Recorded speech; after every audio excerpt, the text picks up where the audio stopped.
आज ही Doubtnut app download करें। Doubtnut पर होगा अब आपके सभी मैथ्स, केमिस्ट्री, फिजिक्स और बायोलॉजी डाउट्स का सफाया।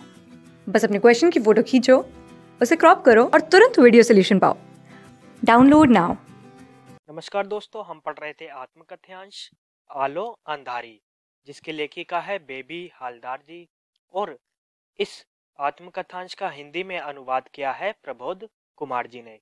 दोस्तों, इस पाठ के पिछले भाग में हमने पढ़ा कि लेखिका अपने बच्चों के साथ किराए के कमरे में रहती है, जहां उन्हें इस बात की चिंता सताए रहती है कि किस प्रकार वह बच्चों का पालन पोषण करेगी और कहां से कमरे का किराया देगी।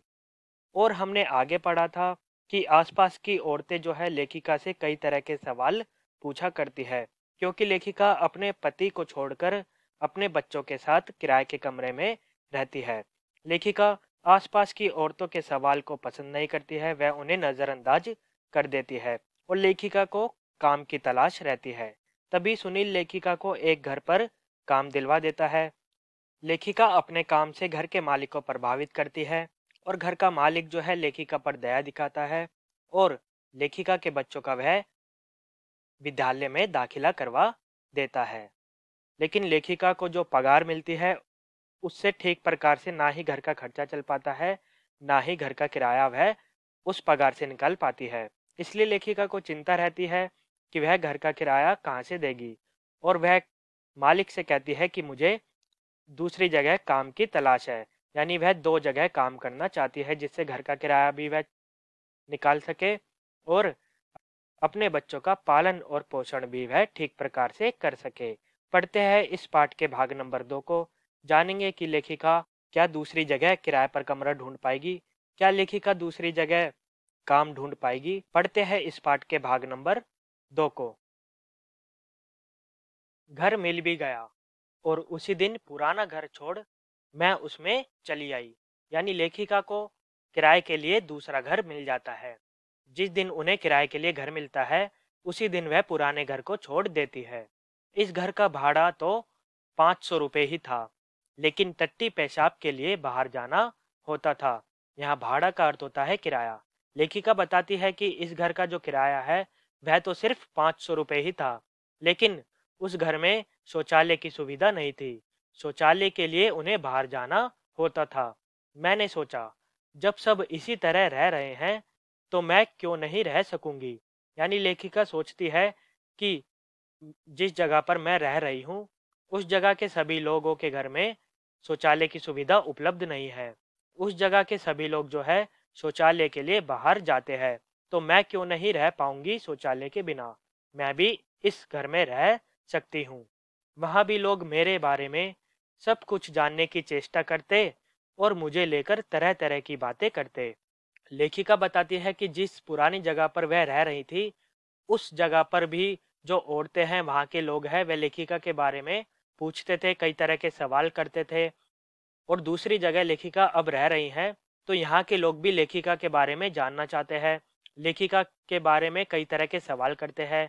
लेखिका से पूछते हैं कि वह अपने बच्चों के साथ अकेले क्यों रह रही है और तरह तरह की बातें वह लेखिका के बारे में करते थे।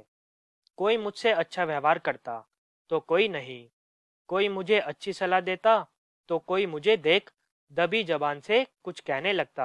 लेखिका बताती है वहाँ के कुछ लोग जो है मेरे साथ अच्छा व्यवहार करते थे, तो कई लोग जो है मेरे साथ अच्छी तरह से व्यवहार नहीं करते थे। कई लोग जो है मुझे अच्छी सलाह भी देते थे, तो कई लोग जो है मेरे बारे में भला बुरा भी कहते थे। इन सब बातों से मुझे कुछ लेना देना नहीं था। लेखिका बताती है कि समाज के लोगों के बारे में मुझे कुछ लेना देना नहीं था। वह मेरे बारे में क्या सोचते हैं और मेरे बारे में उनकी क्या विचारधाराएं हैं, मुझे उससे कोई मतलब नहीं था। मैं सवेरे उठकर बच्चों को खिला पिलाकर रेडी करती और घर में ताला लगाकर उनके साथ निकल पड़ती। लेखिका बताती है कि मेरा काम तो बस यही था कि मैं सवेरे उठूं और अपने बच्चों को खिलाऊं पिलाऊं और उन्हें तैयार करूं स्कूल के लिए, और अपने बच्चों को खिला पिलाकर वह घर पर ताला लगाती और अपने बच्चों को अपने साथ ले जाती, उन्हें स्कूल छोड़ देती थी और वह खुद मालिक के घर काम करने के लिए जाती थी। अब समाज उनके बारे में क्या सोचता है उन्हें इसकी कोई परवाह नहीं थी। मैं एक ही कोठी में काम करते कैसे अपना काम चलाऊंगी, और कैसे घर का किराया दूंगी। इस बात को लेकर लोग आपस में खूब बातें करते। लेखिका बताती है कि मैं एक ही जगह पर काम कर रही थी, तो लोग जो है बातें करते थे, बातें बनाते थे कि यह एक ही जगह पर काम करती है और इसकी तनख्वाह भी ज़्यादा नहीं है, तो वह किस प्रकार अपना घर का किराया दे पाएगी और किस प्रकार वह अपना घर का गुजारा कर पाएगी। मैं स्वयं भी चिंतित थी कि मुझे और दो एक कोठियों में काम नहीं मिला तो इतने पैसों में गुजारा कैसे होगा। लेखिका को भी खुद इस बात की चिंता थी कि यदि उन्हें दो एक कोठियों में कहीं और जगह काम नहीं मिला तो इतने पैसों में घर का गुजारा तो होने से रहा। मैं रोज साहब से पूछती कि किसी ने उन्हें काम के बारे में कुछ बताया क्या, यानी अपने काम के बारे में वह घर के साहब से पूछा करती थी। वह मेरे प्रश्न और कोई बात कर टाल देते, लेकिन उन्हें देखकर मुझे लगता जैसे वह नहीं चाहते कि मैं कहीं और भी काम करूं। यानी घर के मालिक जो है, जिस जगह पर लेखिका काम कर रही थी उस घर का मालिक जो है वह नहीं चाहते थे कि लेखिका जो है और कहीं जगह भी काम करे। शायद वह सोचते रहे हो कि मुझसे वह सब होगा नहीं, और होगा भी तो उससे बच्चों की पढ़ाई लिखाई ठीक से नहीं चल पाएगी। शायद इसलिए उन्होंने एक दिन हठात मुझसे पूछा, बेबी, महीने में तुम्हारा कितना खर्चा हो जाता है। शर्म से मैं कुछ नहीं बोली और उन्होंने भी दोबारा नहीं पूछा। यानी घर का जो मालिक है वह कहता है, पूछता है लेखिका से कि तुम्हारा घर का खर्चा कितना हो जाता है, क्योंकि यदि वह दूसरी जगह काम करेगी तो वह ना तो दूसरी जगह ठीक से काम कर पाएगी, यदि कर भी लेगी तो वह अपने बच्चों की पढ़ाई लिखाई पर ध्यान नहीं दे पाएगी। इसीलिए घर के मालिक जो है लेखिका से पूछते हैं कि तुम्हारे महीने भर का खर्चा कितना हो जाता है। अब मालिक के इस सवाल का जवाब लेखिका शर्म के मारे नहीं बताती है, और जो घर का मालिक है वह इस सवाल को दोबारा नहीं पूछता है लेखिका से। मुझे सवेरे जल्दी उठकर बिना कुछ खाए पिए काम पर आना पड़ता था। लेखिका बताती है कि मुझे सुबह जल्दी उठना पड़ता था और मैं कुछ खाती पीती भी नहीं थी। बिना कुछ खाए पिए ही मुझे घर के काम के लिए आना पड़ता था। खाना वाना बनाकर मैं घर जाती और वही सब काम वहां जाकर करती। यानी जिस घर के काम को वह मालिक के घर में करके आई है उसी काम को वह अपने घर में भी किया करती थी। यानी झाड़ू पोछा, घर के जो जो घरेलू कार्य होते हैं वह लेखिका किया करती थी। साहब कहते तो कुछ नहीं, लेकिन कभी कभी ऐसा कुछ कर बैठते जिससे मैं जान जाती कि उनके मन में मेरे लिए माया है। सवेरे उनके यहाँ जाने पर कभी देखती कि वह बर्तन पोंछ रहे हैं, तो कभी उन्हें झाड़ू लेकर जाल ढूंढते देखती। लेखिका बताती है कि जो घर के मालिक थे वह मेरे प्रति दया भाव दिखाते थे, यानी मेरे काम वह स्वयं भी कर देते थे। कभी वह जाला साफ करते थे तो कभी वह अपने झूठे बर्तन साफ किया करते थे। मैं पूछती कि उन्हें यह सब करने की क्या दरकार है। यहाँ दरकार का अर्थ होता है जरूरत। लेखिका पूछती है घर के मालिक से कि तुम्हें घर के काम करने की जरूरत क्या है, तो वह इधर उधर का कोई बहाना बनाकर बात को टाल देते। उनके यहाँ काम करने में मुझे बहुत सुख मिलता। वहाँ कोई भी मेरे काम को लेकर कुछ नहीं कहता। कोई यह तक नहीं देखता कि मैं कुछ कर भी रही हूँ या नहीं। लेखिका बताती है कि वहाँ मेरे काम के लिए मुझे कोई दबाव नहीं बनाता था। कोई मेरे काम को देखता भी नहीं था और कोई मुझे यह भी नहीं पूछता था कि मैं कोई काम कर भी रही हूँ या नहीं। यानी मैं वहाँ पर फ्री होकर काम किया करती थी। मुझे सवेरे देखते ही साहब का चेहरा खिल उठता था, लेकिन वह बोलते कुछ भी नहीं। लेखिका बताती है कि घर के मालिक का जो चेहरा है मुझे देखकर खिल उठता था। वह जिस तरह से मुझे देखते उससे मुझे लगता जैसे सोच रहे हो कि इस बेचारी को किस अपराध के पीछे अपना घर परिवार छोड़ बच्चों के साथ यहाँ अकेले रहने को बाध्य होना पड़ा। अब लेखक अब लेखिका बताती है कि घर के मालिक जो है मेरे प्रति दया का भाव दिखाते हैं। वह अपने मन में सोचते हैं कि लेखिका को किस प्रकार अपने घर को छोड़कर मेरे घर में काम करना पड़ रहा है, अकेले दम पर अपने बच्चों को पालना पड़ रहा है। इसी प्रकार घर का मालिक जो है दया भाव दिखाता है लेखिका के प्रति। उन्हें तब तक जितना मैं जान सकी थी उससे मुझे लगता कि कहीं मुझे दुख ना पहुंचे। इस डर से वह मुझसे इस तरह की कोई बात नहीं करते थे। वह कुछ कहना शुरू करते फिर अचानक चुप हो जाते।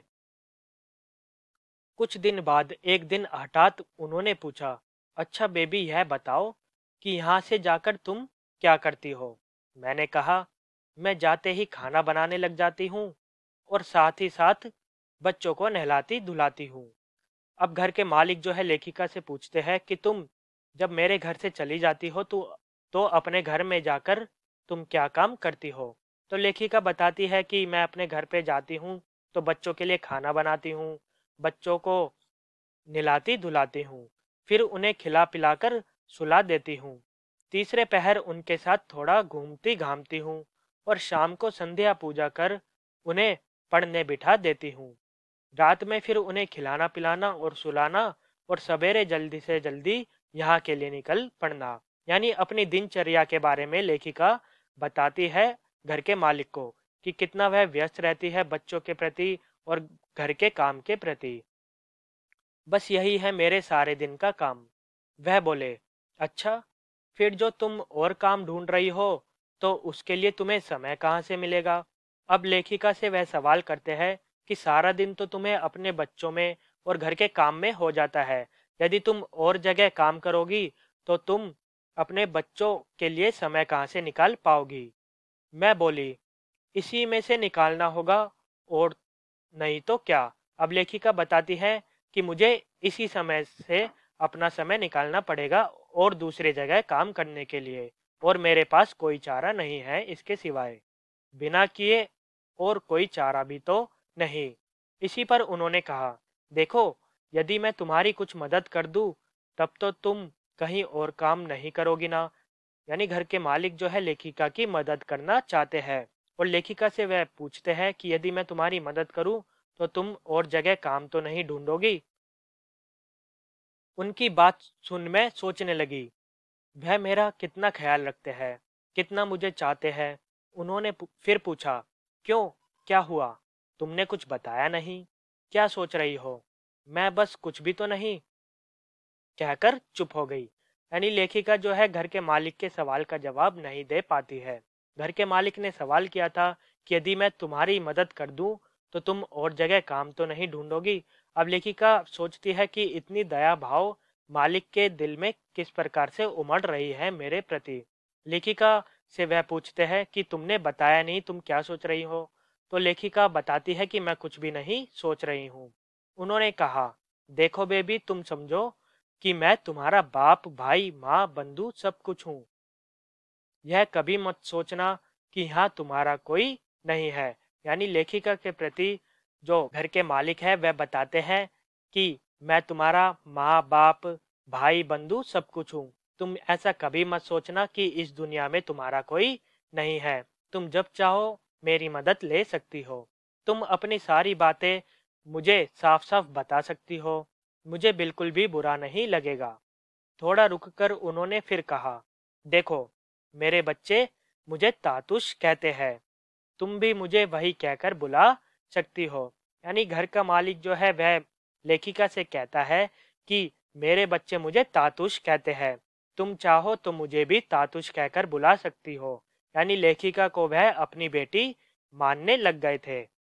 उस दिन से मैं उन्हें तातुश कहने लगी। मैं तातुश कहकर उन्हें बुलाती तो वह बहुत खुश होते और कहते, तुम मेरी लड़की जैसी हो। यानी लेखिका जब उन्हें तातुश कहकर बुलाती थी, जो घर के मालिक तातुश है वह लेखिका की बात को सुनकर, लेखिका के तातुश शब्द को सुनकर बहुत खुश हो जाते थे और वह लेखिका से कहते थे कि तुम मेरी लड़की जैसी हो, यानी तुम मेरी बेटी जैसी हो, तुम्हें किसी प्रकार की परेशानी झेलने की जरूरत नहीं है। इस घर की लड़की हो, कभी यह मत सोचना कि तुम पराई हो। वहां कोई भी मेरे साथ पराये जैसा व्यवहार नहीं करता। तातुश के 3 लड़के थे। लेखिका बताती है कि तातुश के यहाँ मेरे साथ कोई पराये जैसा व्यवहार नहीं करता था, मुझे सब अपना मानते थे। और तातुश है, उनके 3 लड़के थे। उस समय तक मैंने एक ही को देखा था और वह उनका सबसे छोटा लड़का था। उसके मुंह में जैसे जबान ही नहीं थी। मैं किचन में ही काम कर रही होती तब भी चाय बनाने के लिए मुझसे ना कहे वह स्वयं अपनी चाय बना लेता। यानी लेखिका बताती है कि मुझे किसी प्रकार का दबाव काम के लिए नहीं दिया जाता था। यानी तातुस का जो छोटा लड़का है वह मुझे किचन में काम करते देखकर खुद ही अपनी चाय बना लेता था और वह मुझसे कुछ भी नहीं कहता था, ना ही कि वह किसी से ज्यादा बातें करता था। उसकी आदत ही थी कम बोलने की। मुझसे तो क्या, वह किसी से भी ज्यादा बात नहीं करता था। तातुश ने एक दिन बताया कि उनका बड़ा लड़का आ रहा है। उन्होंने कहा, मेरा बड़ा लड़का माने तुम्हारा बड़ा भाई। तातुश की इस तरह की बातें सुन मुझे बहुत अच्छा लगता। मैं सोचती कि सचमुच ही वह मुझे बहुत चाहते हैं। यानी लेखिका जो है वह सोचने लग गई थी, समझने लग गई थी कि मुझे तातुश के घर परिवार का हिस्सा समझा जाता है। तातुश के लड़के लेखिका के भाई बनाए जाते हैं। तातुश कहते हैं कि मेरे जो बड़ा लड़का है वह तुम्हारा बड़ा भाई है। और लेखिका को इस तरह की बातें सोच सोचकर बहुत खुशी होती थी और वह कहती थी कि सचमुच ही वह मुझे बहुत चाहते हैं अपनी बेटी की तरह। एक दिन बाद मैं सवेरे काम कर रही थी तो तातुश ने बुलाकर कहा, बेबी तुमने क्या घर बदल लिया है? मैंने हाँ कहा तो वह बोले, तुमने घर बदला और मुझे बताया तक नहीं। एक दिन बीत जाते हैं। तभी तातुश जो है वह लेखिका को अपने पास बुलाते हैं और लेखिका को वह बेबी कहते हैं। वह कहते हैं, बेबी तुमने अपना किराए का घर बदल लिया है और तुमने मुझे बताया भी नहीं। मुझे चुप देख उन्होंने कहा, यह तुमने ठीक नहीं किया बेबी। मैंने सोचा सचमुच ही मुझसे भूल हुई, एक बार बताना तो चाहिए ही था। लेखिका अपने मन में सोचती है कि मैंने तातुश को इस बात के बारे में नहीं बताया तो यह मुझसे बहुत बड़ी भूल हो गई है। मुझे इस बात के बारे में बताना चाहिए था। मेरे ना बताने से उन्हें दुख हुआ, यह तो मालूम पड़ गया, लेकिन यह समझ में नहीं आया कि उन्हें पता कैसे चला। अब लेखिका मन में सोचती है कि इस बात का पता उन्हें कैसे चला कि मैंने घर बदल लिया है। स्वयं उन्होंने यह कहकर बात साफ कर दी कि सुनील ने उन्हें बताया था। अब जो तातुश है वह लेखिका को बताते हैं कि सुनील ने उन्हें इस बात के बारे में बताया था कि लेखिका ने अपना घर बदल लिया है। मैं अभी सोच ही रही थी कि सुनील को कहाँ से पता चला होगा कि तातुश ने फिर कहा, सुनील तुमसे मिलने तुम्हारे पुराने घर गया था। वहां तुम्हें ना देख उसने आसपास के लोगों से पूछा तो पता चला कि तुम कहीं और चली गई हो। अब लेखिका सोचती है कि सुनील को इस बारे में कैसे पता चला कि मैंने घर बदल लिया है। तो तातुश बताते हैं कि सुनील जो है तुम्हारे पुराने वाले घर में गया था और तुम्हारे पुराने वाले घर पर ताला लगा हुआ था। और ताला लगा देखकर सुनील जो है आसपास के लोगों से पूछता है तुम्हारे बारे में। जो आसपास के लोग हैं वह बताते हैं कि तुमने अपना घर बदल लिया है। तातुश ने आगे बताया कि सवेरे वह दूध लेने गए थे तो वहां सुनील मिला था। उन्हें देखकर सुनील ने पूछा था, बेबी क्या अब आपके यहाँ काम नहीं करती? तातुश के पूछने पर कि वह ऐसा क्यों सोच रहा है। सुनील ने कहा था, बेबी अब वहां नहीं रहती जहां पहले रहती थी, इसलिए मैंने सोचा कि वह शायद अब आपके पास नहीं है। यानी तातुश को सुनील जो है सुबह मिलता है जब तातुश दूध लेने जा रहे होते हैं। सुनील तातुश से पूछता है कि जो बेबी है वह तुम्हारे यहाँ अब काम नहीं करती है। लेकिन तातुश कहते हैं, नहीं वह तो अब भी मेरे यहाँ काम कर रही है। सुनील कहता है कि मुझे लगा कि उसने अपना घर बदल लिया है तो वह आपके यहाँ काम नहीं कर रही होगी, इसलिए मैंने आपसे पूछा। तातुश मुझसे बोले, सुनील नहीं बताता तो मुझे कुछ पता ही नहीं चलता। मुझे सुनकर बहुत बुरा लगा। यानी सुनील द्वारा इस बात का पता चलना कि बेबी ने अपना घर बदल लिया है तो तातुश को यह बात सुनकर बहुत दुख होता है। मैंने सोचा सचमुच मुझसे अन्याय हुआ। वह थोड़ी देर मेरे चेहरे की ओर देखते रहे, फिर पूछा, अभी जब मैंने तुम्हें बुलाया तो तुम क्या कर रही थी? अब लेखिका से वह सवाल करते हैं कि तुम अब मेरे पास आई हो तो इससे पहले तुम क्या काम कर रही थी? लेखिका बताती हैं कि मैं बोली, ऊपर डस्टिंग कर रही थी। यानी डस्ट यानी मिट्टी को साफ कर रही थी। वह बोले, तो जाओ अपना काम करो। मैं डस्टिंग करने ऊपर चली गई। वहां एक कमरे में 3 अलमारियां किताबों से भरी थी। उन्हें देखकर हमेशा मेरे मन में यह बात उठती कि उन्हें कौन पढ़ता होगा। उनमें बांग्ला की भी काफी किताबें थी। अब लेखिका जो है ऊपर वाले कमरे में धूल साफ करने के लिए चली जाती है। वहां ऊपर वाले कमरे में उन्हें 3 अलमारियां दिखती है जो किताबों से भरी हुई होती है। अब लेखिका उन किताबों को देखकर अपने मन में यह बात उठाती कि इन किताबों को कौन पढ़ता होगा, और इन किताबों में बांग्ला किताबें भी काफी ज्यादा थी। कभी कभी मैं दो एक किताबें खोलकर भी देखती। एक दिन मैं उसी कमरे में डस्टिंग कर रही थी कि तातुश वहां पहुंच गई। एक दिन क्या होता है कि वह उसी कमरे में डस्ट को साफ कर रही थी, मिट्टी को साफ कर रही थी।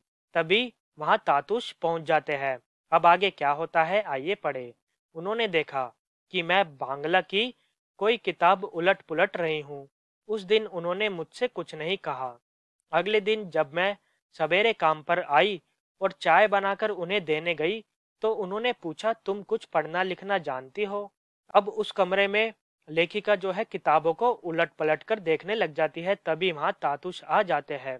उस दिन तातुश लेखिका से कुछ नहीं पूछते हैं, लेकिन अगले दिन जब लेखिका तातुश के लिए चाय बनाकर देने जाती है तो तातुश लेखिका से पूछते हैं कि क्या तुम कुछ पढ़ना लिखना जानती हो?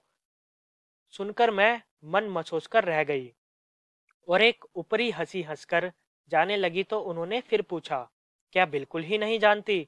मैं बोली, झूठ क्यों कहूं कि एकदम नहीं जानती, लेकिन वह जानना नहीं के बराबर ही है। लेखिका अपने मन में इस बात को दबा लेती है और ऊपर की हंसी हंसकर रह जाती है। अब तातुश जो है लेखिका से यह सवाल करते हैं कि तुम पढ़ना लिखना जानती हो? तो लेखिका ऊपरी हंसी हंस देती है, क्योंकि लेखिका को किताबें पढ़ना नहीं आता है। तो वह आगे पूछते हैं कि तुम्हें बिल्कुल भी पढ़ना लिखना नहीं आता? तो लेखिका बताती है कि मैं झूठ क्यों बोलूं कि मुझे बिल्कुल भी पढ़ना नहीं आता, लेकिन वह पढ़ना ना के बराबर ही है। तब उन्होंने पूछा, फिर भी कहाँ तक पढ़ी हो? अब लेखिका से वह पूछते हैं कि तुम्हें पढ़ना लिखना नहीं आता, ठीक है, लेकिन तुम कहाँ तक पढ़ी हुई हो? अब लेखिका बताती हैं कि मैं बोली, छठी सातवीं तक। यानी लेखिका ने छठी सातवीं कक्षा तक की पढ़ाई की हुई है। उतनी पढ़ाई किस काम की? लेखिका आगे बताती हैं कि मैं छठी सातवीं तक पढ़ी हुई हूँ, लेकिन उतनी पढ़ाई किसी काम की नहीं है। मुझे लगा। मेरी बात सुन तातुश कुछ सोचने लगे। उस दिन उन्होंने फिर कुछ और नहीं कहा। अब लेखिका की बातों को सुनकर तातुश कुछ सोचने लग जाते हैं और लेखिका से वह कुछ नहीं कहते हैं। अब तातुश क्या सोचते हैं, अब लेखिका के बारे में वह क्या करेंगे, यह देखेंगे वीडियो के अगले भाग में। तो दोस्तों यह था इस पार्ट का भाग नंबर 2। इस पार्ट के अगले भाग को देखेंगे हम अपनी अगली वीडियो में। जानेंगे कि लेखिका के जीवन में आगे और क्या क्या होता है। धन्यवाद। क्लास 6 से 12 से लेके नीट, IIT, JEE मेंस और एडवांस के लेवल तक 10 मिलियन से ज़्यादा स्टूडेंट्स का भरोसा। आज ही डाउनलोड करें डाउटनेट ऐप या व्हाट्सएप कीजिए अपने डाउट्स 8400 400 400 पर।